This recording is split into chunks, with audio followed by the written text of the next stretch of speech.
Bem-vindos a mais um vídeo. Meu nome é Alan Void e hoje vamos falar aí de um assunto um pouco polêmico que está descrito aí no sílabus da CTFL 4.0, que é sobre riscos de automação de teste. Bom, mas antes disso, queria aí deixar um pedido, para se inscreverem no canal. A gente está batendo aí quase os 1.000 inscritos, e eu compartilho aqui, materiais, assuntos, enfim, debates de forma gratuita, geralmente é de assuntos que não são tão facilmente encontrados na internet, em livros, enfim, então peço esse favor, em troca, e se inscrevendo no canal, compartilhando, enfim, beleza? Dado este pedido, então vamos começar aí o assunto, que eu acho que é bem interessante para a gente discutir e também para vocês deixarem aí sua opinião, nos comentários, beleza? Legal. Bom, aqui na página 63, quase lá no finalzinho do sílabus, ele trata aí do último assunto, benefícios e riscos da automação de teste. Beleza? Bom, os benefícios, nem vou entrar em detalhes, mas o que me chamou mais atenção são os possíveis riscos do uso da automação de teste, que o sílabus descreveu aqui. Então, primeiro item são expectativas irreais sobre os benefícios de uma ferramenta, incluindo funcionalidade e facilidade de uso.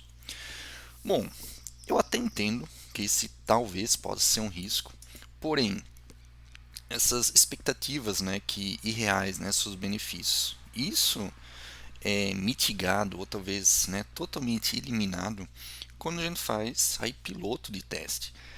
Inclusive, tem uma outra certificação do BSTQB, que se eu não me engano é a CTALTAE, que é o Test Automation Engineer, que ele fala justamente sobre a questão do piloto de teste, de ferramentas de teste, que ele aí dá diversas técnicas aí para a gente não encontrar, para a gente não enfrentar esse tipo de risco aqui, de expectativas que aí não condizem com o que a gente estava esperando sobre uma determinada ferramenta, sobre um determinado framework. Ok, então ele meio que se contradiz, porque não é exatamente um risco. Pode ser um risco se o QA ele não fizer o trabalho dele, não fizer um piloto de teste, não pesquisar sobre a ferramenta, não utilizar a ferramenta. Então, de fato, tem uma probabilidade grande aí das expectativas não condizerem com o que a empresa, o time, enfim, o produto está buscando. Beleza? Então, esse é o primeiro ponto aí que eu achei um pouco estranho estar aqui. Segundo, estimativas imprecisas de tempo, custos e esforço necessários para introduzir uma ferramenta, manter scripts de teste e alterar o processo de teste manual existente. Mesma coisa, estimativas imprecisas de tempo, custo e esforço.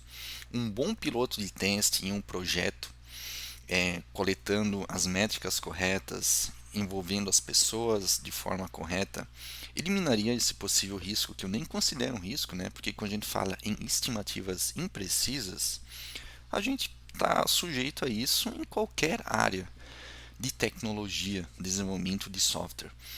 Inclusive, aí talvez seja as maiores dúvidas, que ainda existem hoje, que as nossas estimativas elas não são corretas por ser algo muito complexo, beleza? Então é comum e é normal as estimativas não estarem corretas atualmente, pelo menos utilizando as metodologias atualmente. Talvez a que mais se aproxima é utilizar aí um histórico, já de uma amostragem grande. Quando eu falo amostragem grande, pelo menos um ano. Então, histórias, por exemplo, determinados testes, determinadas ferramentas com uma determinada complexidade, com uma determinada pontuação similar, com um determinado tamanho, tende a levar o mesmo tempo para ser implementado, para ser feito, enfim. Não vou entrar em detalhes sobre estimativas, o principal ponto aqui é que isso aqui também é eliminado aí, fazendo um bom piloto de teste em um projeto. Legal? Terceiro, usar uma ferramenta de teste quando o teste manual é mais apropriado. Isso aqui, de fato, eu não considero um risco, de fato, acho que está errado, inclusive, na minha humilde opinião, porque isso é um risco, de novo, não é exatamente um risco, é um trabalho do que é mal feito, Essa é a realidade. Se o QA não sabe onde precisa ser aplicado um teste manual e onde precisa ser utilizada uma ferramenta de teste, o problema não está na automação de teste, o problema está no QA, ok? Então, esse com certeza eu entendo que não deveria estar aqui classificado como um risco. Legal? Quarto, confiar demais em uma ferramenta, por exemplo, ignorando a necessidade do pensamento crítico humano. Uma coisa que eu sempre defendo, né, a gente não pode eliminar testes manuais, testes humanos. E da mesma forma, a gente não pode eliminar automação de teste. São atividades aí complementares, né? Cada um é aplicado no seu contexto, onde que deveria ser aplicado. Né? E a partir do momento que a gente elimina o fator humano, né? Elimina o teste manual, a gente começa a confiar demais na ferramenta. Né? Muitas pessoas que não têm o conhecimento técnico necessário, né? Normalmente alguma gestão, algum diretor, enfim, né, que não está tão no dia a dia, ele vai pensar assim, pô, eu estou investindo em automação de teste, a partir daí não vou precisar mais estar investindo nisso, não vou precisar ter pessoas olhando para esses testes, porque a ferramenta vai fazer tudo. Né? E, infelizmente, em muitos QAs também tem essa visão. Isso é totalmente errado. Né? A gente não pode confiar demais na ferramenta, precisa ter o fator humano por trás disso.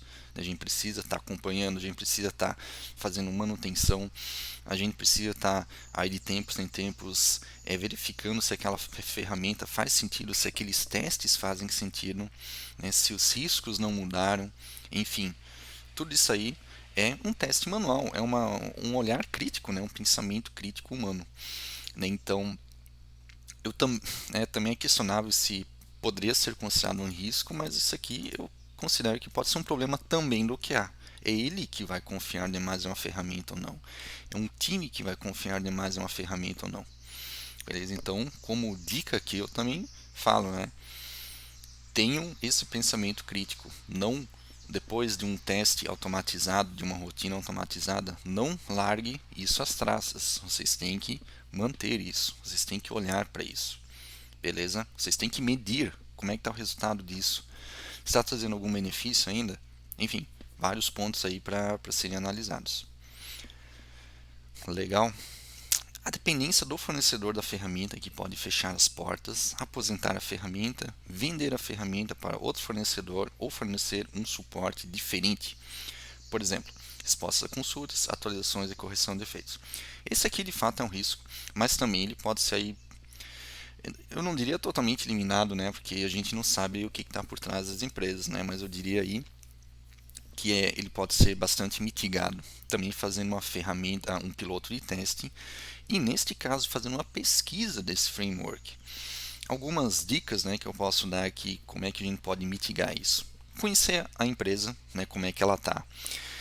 Por quantas, de que forma, né, que aquela ferramenta é utilizada a nível mundial, né, está sendo utilizado pelas empresas, qual que está sendo o resultado das empresas?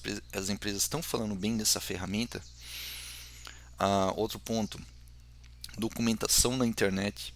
Né? Se tem pouca documentação, tem aí provavelmente um problema, né? Porque se não tem documentação, como é que você vai aí resolver um possível problema no futuro? Ok? Qual que é o nível de contato, né? O contato mesmo com a empresa fornecedora dessa ferramenta é fácil, é somente online, enfim. Então são pontos de atenção. Outras coisas, né? Se for um projeto no GitHub, por exemplo, ou a documentação, notas da versão, por exemplo, liberação de versão, a liberação de novas versões, atualizações dessa ferramenta. Com que frequência? Quando que foi feita a última atualização disso? Se teve um bom tempo, né, sem atualização, também é um risco, é um indício que essa ferramenta, né, esse fornecedor aí, ele não está muito bem. Pode ser que ele vai descontinuar essa ferramenta, pode ser que ele vai fechar as portas, né? E qual que é a confiança, né? Qual que é o nível de confiança que normalmente as empresas têm desse fornecedor? O que outras empresas falam desse fornecedor, dessa ferramenta, né? Fazer um benchmarking aí com outras empresas, né? Para ver que já utilizam essa ferramenta, que já fazem uso talvez de outro produto desse fornecedor. Né? Então são coisas aí que devem e precisam ser analisadas. E isso está muito ligado ao ao antepenúltimo item, né? Usar um software de código aberto que pode ser abandonado, o que significa que não há mais atualizações disponíveis. É a mesma coisa, a gente tem que pesquisar isso. Quando, né, com que frequência as atualizações estão saindo? Quando a gente pesquisa na internet, no YouTube, por exemplo, tem muito material disponível, tem cursos disponíveis sobre essa ferramenta. Então são todas coisas aí que um bom QA, uma pessoa responsável na empresa e por ferramentas, enfim, precisa olhar. Precisa levar muito em conta, porque isso é muito importante mesmo. Porém, eu não é um risco, né? Esses dois aqui eu de fato considero um risco, mas o QA ou responsável na empresa fazendo um trabalho bem feito, a gente consegue aí mitigar bastante esse risco. Legal? Um exemplo, né? Vou dar um exemplo bem simples aqui. Cypress, por exemplo. Ele é amplamente utilizado, todo mundo fala, tem milhares de cursos, enfim, comunidade muito grande. A chance de ele ser descontinuado, enfim, é muito pequena, porque ele está ali sendo utilizado no dia a dia, né? Ele já se mostrou que ele é bom. O que pode ser é que ao longo do tempo comece a aparecer sinais, né, em poucas empresas começando a utilizar, deixando de utilizar, enfim, né? Então, mas isso é uma questão, a gente está falando aí de anos, né, nesse processo, né? Então é também acompanhar a evolução de ferramentas que hoje estão boas, mas que ao longo do tempo possam mostrar alguns sinais aí de problemas, beleza? Penúltimo, né? A ferramenta de automação não é compatível com a plataforma de desenvolvimento. Também, isso aqui não é um risco, isso aqui é um trabalho de QA mal feito, um trabalho de time mal feito, né? Porque plataforma de desenvolvimento, o time, um arquiteto de software junto com um arquiteto de teste, enfim, a pessoa responsável por isso, eles precisam pesquisar sobre isso, eles precisam fazer um piloto sobre isso. Então, isso aqui não é um risco, é um trabalho de QA mal feito, na minha opinião. Escolha de uma ferramenta inadequada que não cumpra os requisitos normativos ou normas de segurança. Muito votado isso aqui. Né? É um trabalho de que é mal feito, não foi feito um piloto de teste adequado, não foi analisado de forma adequada o processo, enfim. Então, é um risco, sim, entre aspas, né? Mas, como eu falei, é muito mais um trabalho que foi mal feito nesse caso, que não foi analisado todas as possíveis variáveis, benefícios, malefícios, os processos da empresa e como é que essa ferramenta, né, ela se adequa a todos esses requisitos normativos, por exemplo, da empresa e normas de segurança nesse caso. Beleza? Então seria isso, né? Eu acho que teve bastante informação legal aqui, né? E eu também queria ouvir a opinião de vocês, né? Isso aqui faz sentido? São de fato riscos? Ou talvez foi uma tradução não tão feliz, talvez aqui do BSTQB. Então, gostaria de ouvir aí nos comentários o que vocês acham. E seria isso, né? Compartilhei aí bastante informação legal. Deixem um like aí, compartilhem o vídeo e até o próximo vídeo.